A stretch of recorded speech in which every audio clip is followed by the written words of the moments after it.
سلام بچه ها، فاضل هستم. به یه ویدیوی آموزشی خوش اومدین. من امروز قصد دارم رانندگی در بازی کلاس رو به شما آموزش بدم. قربونتون برم دوستان. اگه از چنل ما خوشتون میاد لطفا ما رو سابسکرایب کنید، کلیپای ما رو لایک کنید که ما یکم جک و جون بگیریم برای شما کلیپ بسازیم. خوب قربونتون باشم.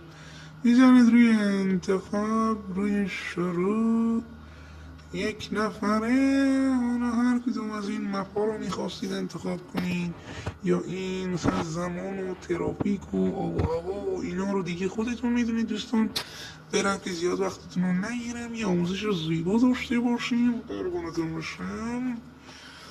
خب دوستان، اول گاز میدی؟ نه اشتباهش استارت میزنیم دوستان. میرید داخل دوربین، ترمز دستی